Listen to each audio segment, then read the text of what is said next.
రెండు తెలుగు రాష్ట్రాల్లో సంచలనం సృష్టించినటువంటి ఫోన్ ట్యాపింగ్ కేసు రోజుకో కొత్త మలుపు తిరుగుతోంది. ఫోన్ ట్యాపింగ్ కేసుపై సమగ్ర విచారణ జరిపించాలంటూ కూడా ప్రముఖ న్యాయవాది అరుణ్ కుమార్ పంజాగుట్ట పోలీస్ స్టేషన్లో ఫిర్యాదు చేశారు.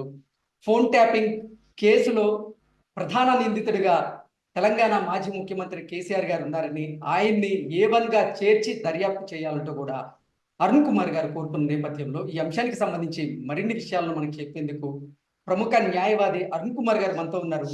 అరుణ్ కుమార్ గారితో మాట్లాడతారు. అరుణ్ గారు నమస్తే అండి. నమస్తే సార్. అరుణ్ గారు, ఈ ఫోన్ ట్యాపింగ్ కేసు అనేది రెండు తెలుగు రాష్ట్రాల్లో సంచలనం సృష్టించింది. ఈ కేసు అసలు రోజుకో మలుపు తిరుగుతూ ఉంది. ఏంటి సార్, ఈ కేసులో సమగ్ర విచారణ జరిపించాలి అంటూ కూడా మీరు పంజాగుట్ట పోలీసులకి ఫిర్యాదు చేయడం జరిగింది. అలాగే ఈ కేసులో ప్రధాన నిందితుడిగా తెలంగాణ మాజీ ముఖ్యమంత్రి కేసీఆర్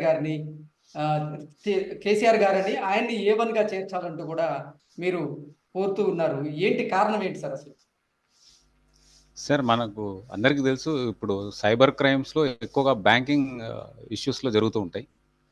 ఒక అకౌంట్ నుంచి ₹1 కోటి ఎవరో ఒక వ్యక్తి స్ట్రేంజర్ ట్రాన్స్ఫర్ చేసి ఒక ఎక్స్ పర్సన్ అకౌంట్లో వేస్తారు. వేసినప్పుడు సరే, అక్కడ నుంచి ఏమైనా రాయల్టీ తీసుకుంటాడా లేకపోతే దాంట్లో పర్సెంటేజ్ తీసుకుంటాడా అనేది పక్కకు పెడితే, కేసు దర్యాప్తు చేసేటప్పుడు కేవలం ఆ సైబర్ క్రైమ్కు పాల్పడిన వ్యక్తిని తీసుకుంటారా, ఆ అకౌంట్లో ఉన్న ₹1 కోటి కూడా తీసుకుంటారా? అకౌంట్లో ఉన్న ₹1 కోటి కూడా వెనక్కి రాబట్టే ప్రయత్నం అయితే చేస్తారు కదా. అంటే ఇట్లా ఖచ్చితంగా ఇక్కడ ultimate beneficiary is KCR. Phone ట్యాపింగ్లు అనేవి ఒక పోలీస్ వ్యవస్థలో ఒక స్పెషల్ ఇంటెలిజెన్స్ బ్యూరోను క్రియేట్ చేసి దానికి ఒక అధికారిని 2007 బ్రాంచ్కి చెందిన ఒక సిఐకి యాక్సిలరీ ప్రమోషన్స్లో అక్రమ ప్రమోషన్లు ఇస్తూ డిఎస్పీగా చేసినప్పుడు తనకు వైస్ వర్సా అట్లాంటి లాభాన్ని వీళ్ళు ఎక్స్పెక్ట్ చేస్తారు. ఇప్పుడు జెన్యూన్గా ఉండే వ్యక్తులు ఖచ్చితంగా సపోర్ట్ చేయకపోవచ్చు. అందుకే వాళ్ళ వర్గానికి చెందిన వ్యక్తిని తీసుకొని వచ్చి యాక్సిలరీ ప్రమోషన్స్ ఇచ్చి తనను డిఎస్పీ చేయడంతో అన్డ్యూ అడ్వాంటేజ్ తీసుకోవడం, దానికి ఆ వ్యక్తి కూడా సహకరించడం. మన్మధుడు సినిమాలో చూసినాం మనం. అవతల వాడు ఏం మాట్లాడుకుంటున్నాడు అనేది ఒక ఆసక్తికరమైన విషయం. దాన్ని తెలుసుకోవాలని నాగార్జున లాంటి ప్రముఖ నటుడు దాన్ని ఏ విధంగా హాస్యాస్పదంగా చూపించింది, అంతే హాస్యాస్పదంగా ఉంది ఇక్కడ కూడా. ఇది కాకపోతే ఇందులో దేశ భద్రత కూడా ముడిపడి ఉంది సార్. కేంద్ర హోంశాఖ పర్మిషన్ ఇస్తే తప్ప ఎవరి సెల్ ఫోన్లను ట్యాప్ చేయలేరు, ట్రాప్ చేయలేరు, ఇన్ఫ్రింజ్ చేయలేరు, ఇంటర్సెప్ట్ చేయలేరు. అంటే ఒక రాజ్యాంగం, మనం ఏర్పరచుకున్న రాజ్యాంగం 1950 రాజ్యాంగం ద్వారా ఏర్పడ్డ భారతదేశం, రాష్ట్రాలు, ఇవన్నీ కూడా రాజ్యాంగాన్ని ఖచ్చితంగా హానర్ చేయాల్సిందే, తలమానికం. అందులో ఏం చెప్పింది? ప్రతి పౌరుడికి హక్కు ఇచ్చింది, రైట్ టు ప్రైవసీ. అంటే గోప్యతను పాటించాలి. వ్యక్తిగత జీవితాన్ని గోప్యత పాటించుకునే అధికారం, శక్తి ప్రతి పౌరుడికి ఉంది. వాళ్ళ జీవితాల్లోకి తొంగి చూసే అధికారం ప్రభుత్వానికే లేదు, కేంద్ర ప్రభుత్వానికే లేదు. హోంశాఖ సరైన ఆధారాలు ఉంటే తప్ప అనుమతులు ఇవ్వదు ఎవరి ఫోన్లోనైనా ట్యాప్ చేయడానికి. దేశ భద్రతకు ముప్పు వాటిల్లే సందర్భంలో, దేశ భద్రతకు, సార్వభౌమాధికారానికి భద్రత వాటిల్లే విషయంలో మాత్రమే అనుమతిస్తుంది. ఎక్కడైనా కానీ ప్రభుత్వ ఆర్గనైజేషన్స్ కానీ ఏమైనా దాడి జరగబోతుంది, దాని మీద సైబర్ అటాక్ జరగబోతుంది, అటువంటప్పుడు మాత్రమే పర్మిషన్లు ఉంటాయి. వేరే వాళ్ళకి లేవు. ఈవెన్ దో స్టేట్ గవర్నమెంట్కి అధికారం లేదనే కదా దాని అర్థం. మరి స్టేట్ గవర్నమెంట్కి అధికారం లేనప్పుడు ప్రైవేటు వ్యక్తుల సంభాషణలను వినడానికి ఎస్ఐబికి ఏ విధంగా అధికారం ఉంది? ఎస్ఐబిలో ఉన్న వ్యక్తులు ప్రైవేటు వ్యక్తుల సంభాషణలను విని వాటిని అప్పటి ముఖ్యమంత్రికి ఇవ్వడం, అవన్నీ కూడా బాహటంగా బయటపడ్డాయి. మొదటి విక్టిమ్ ఈ కేసులో రేవంత్ రెడ్డి గారు. స్టీఫెన్సన్ దగ్గరికి వెళ్ళినప్పుడు ఆయన మొన్న కూడా చెప్పారు, ఒక స్ట్రేంజర్ ఆయన ఆ ఇష్యూలో. అక్కడ దాకా వెళ్ళాల్సిన దయాకర్, అప్పటి తెలుగుదేశం నాయకుడు, నువ్వు వెళ్ళిరా అని చెప్తే వెళ్ళినందుకు రేవంత్ రెడ్డి గారు దశాబ్దం కాలం పాటు, అంటే దాదాపు 8 సంవత్సరాల నుంచి బాధపడుతున్నారు ఆ కేసులో. అంటే ఇంటర్సెప్ట్ చేయడం ద్వారానే కదా తెలిసింది. రెండో ఎగ్జాంపుల్ వచ్చేసి pilot Rohit Reddy case. Pilot Rohit Reddy కేసులో బిఎల్ సంతోష్ గారి ఫోన్ కూడా ట్రాప్ చేయడం జరిగింది. ఎక్కడిది అధికారం? లేని అధికారాన్ని తెచ్చిపెట్టుకోవడం. మీకు రాజ్యాంగబద్ధమైన పదవి ఇచ్చినప్పుడు ముఖ్యమంత్రిగా రాజ్యాంగాన్ని కదా కాపాడాల్సింది. అవును. అప్పట్లో అందరికీ గుర్తుంటది, రాజ్యాంగాన్ని మారుద్దామన్నారు చంద్రశేఖరరావు గారు. ఏం హ్మ్. మారుదాం, ఏ పార్ట్ మారుద్దాం అనేది చెప్పలేదు. అంటే తను చేసింది తప్పు, ఆ తప్పును కప్పిపుచ్చుకోవడానికి రాజ్యాంగాన్నే మారుద్దాం అనే ప్రపోజల్ పెట్టిర్రు ఆయన. ప్రైవేట్ వ్యక్తుల సంభాషణలను వినడం, దాని ద్వారా తనకు రక్షణ కల్పించుకోవడం, ఇవన్నీ కూడా చట్ట హ్మ్. విరుద్ధమైన చర్యలు. Abusing of process of law, okay. Abusing of Indian constitution. Okay. రాజ్యాంగాన్ని అరుణ్ కుమార్ గారు. కించపరిచారు. అంటే వీళ్ళు అ సేకరించిన అరుణ్ కుమార్ గారు. అసలు ఈ ఫోన్ ట్యాపింగ్ వ్యవహారంలో తెర వెనక ఏం జరిగింది? ఎందుకు కేసీఆర్ గారి పేరు మీరు ఎక్కువగా మెన్షన్ చేస్తూ వస్తున్నారు? ఎందుకు ఆయన్ని ఏ1గా ఏ1 నిందితుడిగా పరిగణించాలి అంటూ కూడా మీరు దర్యాప్తు చేశారు? అదే ఫిర్యాదు చేశారంటే ఏం చెప్తారు? నేను ఫస్ట్ చెప్పిన ఎగ్జాంపుల్ సార్. ₹1,00,00,000 ఒకరి అకౌంట్‌కు ట్రాన్స్‌ఫర్ అయినప్పుడు, ఆ ₹1,00,00,000 రికవర్ చేయడం జరుగుతుంది. బ్యాంక్ ఫ్రాడ్ చేసి ఎవరైనా సైబర్ క్రైమ్ నేరానికి పాల్పడితే, ఒక వ్యక్తి అకౌంట్‌లోంచి ఇంకో వ్యక్తి అకౌంట్‌లోకి డబ్బులెళ్ళిపోతే, ట్రాన్స్‌ఫర్ చేసిన వ్యక్తిని శిక్షించడం వల్ల ఉపయోగం ఏం లేదు గదా! ఆ ₹1,00,00,000 వెనక్కి రాబట్టాలి. వాళ్ళిద్దరి మధ్యలో ఉన్న హ్మ్. నెక్సస్‌ని బయటికి తీసుకురావాలి. అంటే హ్మ్. ఏ1 ముద్దాయి కేసీఆరే గదా! రాజ్యాంగ ఉల్లంఘనకు పాల్పడే విధంగా అధికారాన్ని ఇచ్చడం. హ్మ్. అనాథరైజ్డ్. హ్మ్. అనాథరైజ్డ్ కానీ దాన్ని లీగలైజ్ చేసే విధంగా ఈయన చేసిన ప్రయత్నాలు, అంటే తద్వారా లబ్ధి పొందిన వ్యక్తిని వదిలిపెడితే దాంట్లో ఉపయోగం ఏంది? ప్రణీత్ రావు అనే వ్యక్తి ఒక పిపీలికం అంతే. ఒక ఓకే. చిన్న ఆపరేటర్స్. ఇప్పుడు మనం వాడుతున్న మౌజ్ లక్కటోడు అంతే. ఆ మౌజ్‌ను హ్మ్. వాడుకొని ఇన్ఫర్మేషన్ తీసుకున్న వ్యక్తి కేసీఆర్. ఓకే. లాభపడ్డ వ్యక్తి president of BRS party TRS party KCR. ఇంతమందిని తన రాజకీయ ప్రత్యర్థులను, తన కుటుంబ సభ్యుల ఫోన్లను కూడా ట్యాప్ చేయించిండ్రు అనడం అయితే హాస్యాస్పదం. బహుశా ప్రపంచంలో మళ్ళీ ఎక్కడ జరగకపోవచ్చు అనుకుంటా నాకు తెలిసినంత వరకు. ఇంత అభద్రతా భావంతో ప్రభుత్వాన్ని నడిపి, అంటే తప్పు చేయనప్పుడు ఇటువంటి అభద్రతా భావం అయితే ఎవరికీ ఉండదు. తప్పు హ్మ్. చేసినప్పుడు మాత్రమే డిఫెన్స్‌లో ఉంటారు. తప్పు చేసినప్పుడు మాత్రమే దాన్ని దిద్దుకునే చర్యల్లో భాగంగా అవతలోళ్ళ మీద అటాక్ చేస్తుంటారు. ఇవన్నీ గూడా కేసీఆర్‌ని వదిలిపెడితే ఈ కేసుకు అర్థమే లేదు. దానివల్ల ఉపయోగమే లేదు. ప్రణీత్ రావు అనే వ్యక్తికి పూర్తి శిక్ష ఏసి, యావజ్జీవ శిక్ష ఏసినా కూడా ఎవరికీ ఉపయోగం లేదు. ఒరిగేది లేదు. హ్మ్. అసలైన ముద్దాయి, అసలైన తప్పు చేసిన వ్యక్తిని ఇందులో ఫిక్స్ చేస్తేనే ఆ కేసుకు ఒక అర్థం వస్తది. నాకు కేసీఆర్ గారికి ఏ విధమైన వ్యక్తిగత కక్షలు, కార్పణ్యాలు లేవు. హ్మ్. మేమంతా ఆయన వెంట ఉన్నాం. తెలంగాణ ఉద్యమం వరకు కూడా. మమ్మల్ని గూడా గవర్నమెంట్‌లోకి తీసుకున్నారు. గవర్నమెంట్ లీడర్‌గా హైకోర్ట్‌లో అడ్వకేట్ జనరల్ ఆఫీస్‌లో నేను వర్క్ చేయడం జరిగింది. కాకపోతే హ్మ్. మాకు ఏదో మంచి ఉద్దేశ్యంతో ఇచ్చిర్రనుకున్నాం కానీ, మా కెరీర్‌లను డ్యామేజ్ చేసే విధంగా వాళ్ళు వాళ్ళ కులంలోని వ్యక్తులతోన అక్కడ ఒకడుంటాడు. అక్కడ కూడా ఒక సంతోష్ గాడున్నాడు. హ్మ్. స్పెషల్ గవర్నమెంట్ లీడర్‌గా పనిచేసిండు. ఫస్ట్ నాతో పాటు ఏజీపీగా చేసిండు. తర్వాత గవర్నమెంట్ లీడర్‌గా చేసిండు. స్పెషల్ జీపీగా చేసిండు. వీడి పాత్ర కూడా ఇందులో ఖచ్చితంగా ఉంటది. ఈ ఓకే. సంతోష్ రావు అరుణ్ అనేటోడు, కుమార్ గారు. శ్రీపతి సంతోష్ రావు అని స్పెషల్ జీపీ. అరుణ్ వీళ్ళందరూ కుమార్ కలిసి గారు. ఒక కుట్రపూరితంగా సార్ అరుణ్ కుమార్ గారు. కేసీఆర్ గారు మీ జీవితాలతో ఆడుకున్నారు అనేటువంటి దృక్పథంతోనే ఆ కక్షపూరితంగానే మీరు కేసీఆర్ మీద ఈరోజు ఫిర్యాదు చేశారా? లేదంటే అసల ఈ సార్ ఫోన్ నేను ట్యాపింగ్ 18లో వ్యవహారాన్ని బయటికి బయటకొచ్చిన. తీసుకురావాలి. ఈ ఫోన్ ట్యాపింగ్ వ్యవహారాన్ని బయటికి తీసుకురావాలనే ఉద్దేశంతోనే మీరు కేసీఆర్ గారి మీద అలాగే ఈ కేసు దర్యాప్తు వేగవంతం చేయాలి అంటూ కూడా మీరు పంజాగుట్ట పోలీసులకి ఫిర్యాదు చేశారా అంటే ఏం చెప్తారు? ఆయన మాజీ ముఖ్యమంత్రి. ఆయనతో కక్ష పెట్టుకునేంత స్థాయి నాది కాదు. హ్మ్. కాకుంటే వాళ్ళు ఆడిన గేమ్‌లో మేము గూడా పావులమైనాం. నా ఓకే. కక్షకు ఈ కేస్‌కి ఏ విధమైన సంబంధం లేదు. కాకుంటే నాకు గూడా పూర్తి స్థాయి నమ్మకం నా ఫోన్ గూడా ట్యాప్ అయిందని.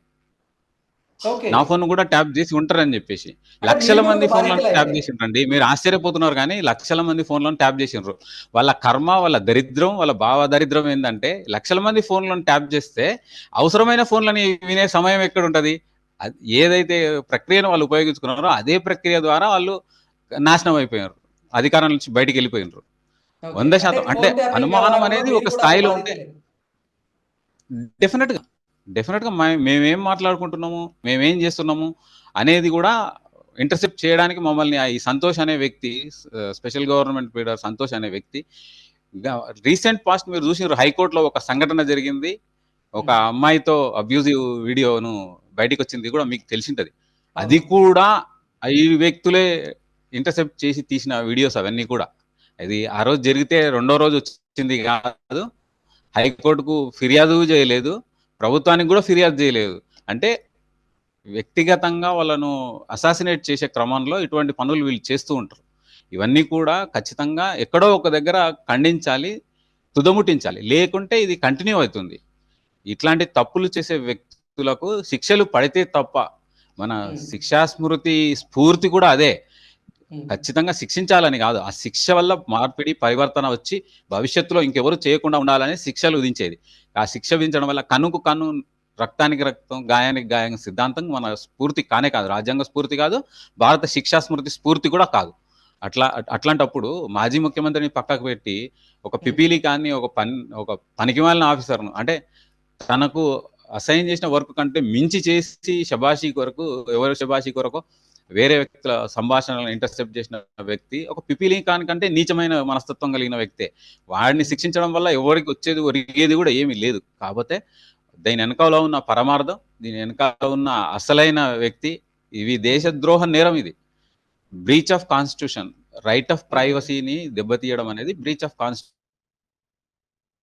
కాబట్టి ఖచ్చితంగా కేసీఆర్ని ఈ కేసులో ఇంటర్ఫియర్ చేసి అక్యూజ్డ్ నెంబర్ 1 చేసి దర్యాప్తు చేస్తే తప్ప అసలు విషయాలు బయటికి రావు. ఓకే. అరుణ్ కుమార్ గారు, ఈ ఫోన్ ట్యాపింగ్ కేసులో కేసీఆర్ గారిని ప్రధాన ప్రధాన నిందితుడిగా చేర్చి, ఆయన ఏవన్గా చేర్చి ఈ కేసును దర్యాప్తు చేయాలంటూ కూడా మీరు పోలీసు వారికి ఫిర్యాదు చేశారు. అసలు మీ వెనక ఎవరున్నారు? రేవంత్ రెడ్డి గారు ఉండి మీతో ఇటువంటి ఫిర్యాదులు చేయించారా? లేకపోతే మీ వెనక ఎవరైనా ఉండి ఇటువంటి ఫిర్యాదులు చేయిస్తున్నారా? అంటే ఏం చెప్తారు? సరే, నా వెనక మీకు కనిపిస్తుంది కదా, గోడ ఉంది. నేను కూర్చున్న ఇప్పుడు కుర్చీ కాదండి, తాలూకు ఈ కేసుకు సంబంధించి. అరుణ్ కుమార్ అనే వ్యక్తి ఎవరి ప్రోద్బలాలకు లొంగడు, ఎవరి కొరకు పనిచేయడు. మీకు తెలిసే ఉంటది. 2011లో I filed a criminal case against Sonia Gandhi in Delhi. 1200 మంది తెలంగాణ అమరవీరులు చనిపోతే వాళ్ళ చావులను కూడా లెక్క చేయకుండా 2004లో కరీంనగర్ సభలో తెలంగాణ ప్రజలకు ప్రామిస్ చేసింది సోనియా గాంధీ. దాన్ని బ్రీచ్ చేసింది అని చెప్పి క్రిమినల్ కేసు దాఖలు చేసిన వ్యక్తి. అప్పటి యూపీఏ చైర్పర్సన్, అప్పుడు కాంగ్రెస్ అధికారంలో ఉంది. అప్పుడు నేను పడియాలా హౌస్ కోర్టులో క్రిమినల్ కేసు దాఖలు చేసిన వ్యక్తిని. దానికి నా స్టేట్మెంట్ కూడా కోర్టులో రికార్డ్ నిక్షిప్తం అయ్యింది. ఒక గంట పాటు నా స్టేట్మెంట్ రికార్డ్ చేయడం జరిగింది. ఏ విధంగా తెలంగాణ ద్రోహానికి గురైంది, ఉమ్మడి ఆంధ్రప్రదేశ్లో ఏ విధంగా నిర్లక్ష్యానికి గురైంది, అందుకొరకే యూపీఏ చైర్పర్సన్గా ఆమె మాకు ప్రామిస్ చేసి తెలంగాణ ఇవ్వలేదనే కేసు నేను దాఖలు చేసిన వ్యక్తిని. నా వెనక ఎవరు ఉండాల్సిన అవసరం లేదు. నేను ఒక మంచి స్ఫూర్తితో వెళ్ళడం జరుగుతుంది అంతే తప్ప ఎవరికైనా బెనిఫిట్ అయితే నేను చేయగలిగింది ఏం లేదు. అది ఖచ్చితంగా బాధపడ్డ వ్యక్తులు ఖచ్చితంగా బెనిఫిషరీస్ ఉండొచ్చు. నేను చెప్తున్నాను కదా, మొట్టమొదటి విక్టిమ్ రేవంత్ రెడ్డి గారు ఈ కేసులో ట్యాపింగ్ ద్వారా. మరి ఆయన ఖచ్చితంగా మేలు జరిగితే అంతకంటే సంతోషమేం లేదు. ప్రజలకు అనుగుణంగా పనిచేస్తున్న ముఖ్యమంత్రి కాబట్టి 3 నెలల నుంచి అప్రతిహతంగా ముందుకు వెళ్తున్నారు. ఆయన మంచి కోరుకోవాల్సిన అవసరం అయితే ప్రతి పౌరుడికి ఉంది. మంచి చేసినప్పుడు వెంట ఉండాల్సిన అవసరం కూడా ఉంది.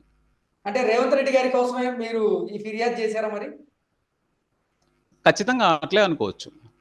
నా అభిమానం. నేను ఆయన సూపర్ జూనియర్‌ని నేను. ఒక వనపర్తి బాయ్స్ హై స్కూల్‌లో ఆయన 1982, 83 బ్యాచ్ అయితే నాది 84, 86, 87 బ్యాచ్. ఆయన మా స్కూల్‌లో నాకు సహాధ్యాయి, మా సూపర్ సీనియర్ ఆయన. ఒక రకంగా అభిమానం ఉంటుంది. ఒక స్కూల్ నుంచి వచ్చినాం కాబట్టి వనపర్తి జిల్లా బాలురావు ఉన్నత పాఠశాలలో ఆయన నాకు సీనియర్ కాబట్టి ఆ అభిమానంతో కూడా నేను చేసింది. డెఫినెట్‌గా నాకుంది అభిమానం.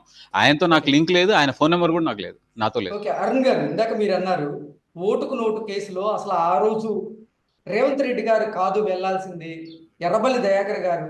సో ఆయన రేవంత్ రెడ్డి గారిని విరికించారు ఈ కేసులో అంటూ కూడా ఇందాక మీరు కొన్ని వ్యాఖ్యలు చేయడం జరిగింది. అసలు ఆ కేసులో ఆ రోజు ఎవరు వెళ్ళాలి అనేది మీకు ఎలా తెలుసు? నేను కాదు, స్వయంగా రాష్ట్ర ముఖ్యమంత్రి గారే మొన్న రీసెంట్ ఇంటర్వ్యూలో చెప్పారు. ఆ రోజు నేను కాదు వెళ్ళవలసింది, ఎర్రబెల్లి దయాకర్ రావు. ఆయన తన సామాజిక వర్గం కాబట్టి ఆయనను పక్కకు తప్పించి నన్ను ఇరికిచ్చిండ్రు ఆ కేసులో అని కూడా ఆయన స్పష్టంగా చెప్పడం జరిగింది. అంతేకాదు, ఈ కేసు కొట్టివేసింది హైకోర్టు. చంద్రబాబు నాయుడు గారికి అగెనిస్ట్ గా క్వాష్ అయిపోయింది. ఇది ఉమ్మడి రాష్ట్రంలో ఉమ్మడి హైకోర్టు ఇది ఎంత మాత్రం అవినీతి నిరోధక శాఖకు సంబంధించిన కేసు కాదని కొట్టేసింది. జనాలను ఏ విధంగా ట్రాప్ చేసి ఆలోచన ధోరణి మార్చే విధంగా అప్పటి ముఖ్యమంత్రిగా వ్యవహరించిన వ్యక్తి సక్సీడ్ అయ్యిండు. రేవంత్ రెడ్డి గారిని ఒక ముద్దాయి కింద, ఒక తప్పు చేసిన వ్యక్తిగా చిత్రీకరించడంలో విజయవంతం అయినరు. కానీ అసలు అది కేసే కాదు, అవినీతి నిరోధక శాఖకు సంబంధమే లేదు అని చెప్పి చంద్రబాబు నాయుడు గారిని ఆ కేసు నుంచి కొట్టివేసినప్పుడు అయినా సరే అందరం గ్రహించాల్సింది. కానీ ఆ ట్రాప్‌లోనే మనం అంతా వెళ్ళినాం. 2023 నవంబర్ దాకా తెలంగాణ రాష్ట్ర ప్రజలందరూ ఒక ట్రాన్స్‌లో ఉన్నారు. తర్వాత వాళ్ళిచ్చిన తీర్పు 30వ తారీఖు నాడు వాళ్ళిచ్చిన తీర్పు బద్దలు కొడుతూ, గడిని బద్దలు కొడుతూ ప్రజలకు ప్రజాస్వామ్యం మళ్ళీ వచ్చింది. నియంతృత్వ ధోరణి, పోకడలకు చరమగీతం పాడుతూ మళ్ళీ ప్రజాస్వామ్యాన్ని తిరిగి తెచ్చుకున్నాం. దాన్ని స్ఫూర్తిని మళ్ళీ అనుభవిస్తున్నాం. ఓకే. అరుణ్ కుమార్ గారు, ఈ ఫోన్ ట్యాపింగ్ వ్యవహారంలో ఇప్పటికే డీఎస్పీ అయినటువంటి ప్రణీత్ రావు మీద వేటు పడింది. ఈ కేసులో నిజానిజాలు గనక నిగ్గు తేలితే కల్వకుంట్ల కుటుంబం కూడా జైలుకు వెళ్ళక తప్పదా అంటే ఏం చెప్తారు? వెళ్ళాల్సిందే సార్. తప్పు చేసినప్పుడు తప్పు చేసింది అరుణ్ కుమార్ అయినా సరే వెళ్ళాల్సిందే. వెళ్ళడం తప్పదు. రాజ్యాంగం ఒక ఏర్పరిచిన అంగంలో భాగం శిక్షాస్మృతి, భారత శిక్షాస్మృతి. శిక్షాస్మృతికి అనుగుణంగా ఎవరైనా తప్పులు చేసి ఉంటే శిక్ష అనుభవించాల్సిందే. మాజీ ముఖ్యమంత్రి అయితే ఎంత మాత్రం ఉపేక్షించడానికి లేదు. అదే చెప్తున్నాను నేను. యూపీఏ చైర్పర్సన్ కూడా నేను వదలలేదు. యూపీఏ చైర్పర్సన్ మీద కూడా నేను ప్రైవేట్ కంప్లైంట్ రూపంలో పటియాలా హౌస్ కోర్టులో కేసు దాఖలు చేయడం జరిగింది. ఎంత మాత్రం ఆయన ఈ క్షమాపణకు అర్హుడు కానే కాదు. ఓకే. మీరు నిన్న పంజాగుట్ట పోలీసులకి ఫిర్యాదు చేశారు. వారు మీకు ఎటువంటి ఆన్సర్ ఇవ్వడం జరిగింది నిన్న? నాకు అక్నాలెడ్జ్‌మెంట్ తదుపరి ఇవ్వడం చర్యలు జరిగింది. ఏ దాన్ని రకంగా జీడీ ఎంట్రీలో ఉండబోతున్నాయి? పెట్టినట్టు కూడా తెలపడం జరిగింది. ఆ జనరల్ డైరీలో ఎంట్రీ చేసిండ్రు. అంటే కొద్దో గొప్పో సత్తా ఉంటేనే ఆ కేసులో జీడీ ఎంట్రీ పెడతారు. ఇది త్వరితగతిగా ఎఫ్ఐఆర్ చేసి దీన్ని ఇన్వెస్టిగేషన్ చేయాలి. అరెస్ట్ చేయాలని నేను డిమాండ్ చేస్తున్నా. ఎందుకంటే అరెస్ట్ చేయకపోతే ఈ కేసును వీక్ చేసే పరిస్థితి ఉంటది. దాన్ని ప్రలోభాలకు గురి చేసే అవకాశం ఉంటది. ఎవరినైనా సరే సాక్షులను. కాబట్టి forthwith I am demanding the DGP Telangana to apprehend the main accused mister K. Chandrashekar Rao forthwith. Okay. ఇప్పుడు రేవంత్ రెడ్డి గారు సీఎంగా ఉన్నారు కాబట్టి ఈ కేసులో త్వరితగతిన విచారణ జరిగి నిజంగా దాంట్లో ఎవరైతే నిందితులు ఉన్నారో వాళ్ళందరికీ శిక్ష పడే అవకాశం ఉంటదా అంటే ఏం చెప్తారు? ఈ డెఫినెట్‌గా కేసీఆర్ ఉంటది. మన కుటుంబం న్యాయ కూడా వ్యవస్థ అత్యున్నత స్థాయి న్యాయ వ్యవస్థ. కసబ్ లాంటి వ్యక్తికే శిక్ష విధించింది. పోయిండొచ్చు 6,00,00,000 రూపాయలు వాడి మీద మనం ఖర్చు పెడితే పెట్టిండొచ్చు. కానీ భారత శిక్షా స్మృతి, భారత రాజ్యాంగం, భారత న్యాయ వ్యవస్థ ఉన్నతి ప్రపంచానికి చాటి చెప్పింది కసబ్ కేసు. అట్లాంటి కేసే ఇది కూడా డెఫినెట్‌గా. అంతకు మించింది కూడా ఉండొచ్చు. ఎందుకంటే వీళ్ళు తీసుకున్న రహస్యాలు ఇంకెవరికైనా దాటి అమ్మినరా అనేది కూడా ఇందులో చర్చించాలి. అందుకే దేశద్రోహం అనే మాట నేను వాడింది. ఇది ఖచ్చితంగా దేశద్రోహం, రాజ్యాంగ ద్రోహం, రాజ్యాంగబద్ధమైన పదవిలో ఉండి being the head of constitutional post, he breached the constitution, he abused the constitution. Okay. ఏంటి కేసీఆర్ తీవ్రత గారి ఎక్కువ ఉంటది ఇంకా. ఓకే. ఏంటి ఫోన్ ట్యాపింగ్ వ్యవహారంలో కేసీఆర్ గారికి శిక్ష పడేదాకా మీరు పోరాడటం చేసేటట్టున్నారు? డెఫినెట్‌గా పట్టు వదలని విక్రమార్కునిలాగా ఉండాల్సిందే. దాని వల్లే ఉపయోగం తప్ప పనికిమాలిన పిటిషన్‌లు పెట్టి దాన్ని తద్వారా లబ్ధి పొందాల్సినంత నీచ మనస్తత్వం నాది కాదు. నా చరిత్ర కాదు. ఓకే. ఓకే అరుణ్ కుమార్ గారు. థాంక్ యూ సో మచ్ అండి. All the best.